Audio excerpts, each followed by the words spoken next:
Have you ever thought about having dinner with Jesus? Well, I have, and I can't wait to ask him questions like, why is a bell pepper hollow?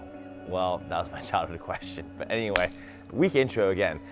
I want to tell you about Luke 15. In Luke chapter 15, Jesus actually sits down to have dinner with sinners, in fact, with tax collectors and prostitutes. And Pharisees come alongside him and say, why are you doing this? They were upset with Jesus for doing this, and yet Jesus sitting down at dinner had some lessons to teach. And he shares three parables. One, the good shepherd that leaves the 99 to go for the one, the woman who loses the coin, and the father with the prodigal son. In each of these stories, you see God as three different characters: the shepherd, the widow, and the father. And you see the non-believer or the lost as a lost sheep, the coin, and the prodigal son. And the lessons that Jesus shares in these three stories are profound. Let me just give you three real quick right now. One is that whenever the lost is recovered, whether it's from the fold and leaves, or just lost in general, whether a new believer joins the family or a believer who is backslidden comes back, the Father rejoices. Did you know that God is never more happy than when you repent? I know for me, when I repent, I think God's mad at me, that he's bitter, that he's disappointed. But really, at that moment, he's the happiest. In each of these three stories, with the widow, the father, or the shepherd, he throws a party, not only within his heart, but with his friends.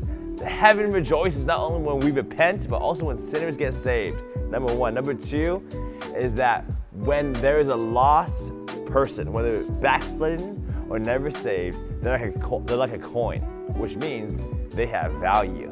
Whether or not saved or unsaved, God sees value in each person. And yet that value may not be fully realized until they're in the right hand. Each person, whether saved or unsaved, has value. And we ought to, like God, see the value in people, even if it's untapped potential, to see what they could be in the hand of God. We may think, oh, that person has a little gift, and that person is a weak spirit, or that person doesn't seem very strong. Well, anybody can be strong in the right hand, and therefore we have to see value in each person. And finally, we have to see that God searches us out, that even when we are not seeking him, when we are not praying to him, when we're not looking for him, he has his eye on us. He is praying for us. He is pursuing us.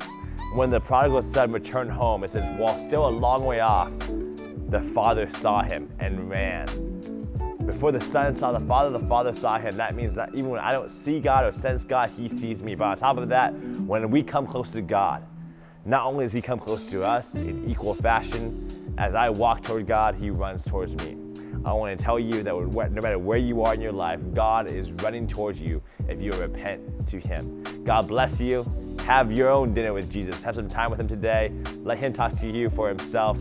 But I pray this blesses you as well. God bless you.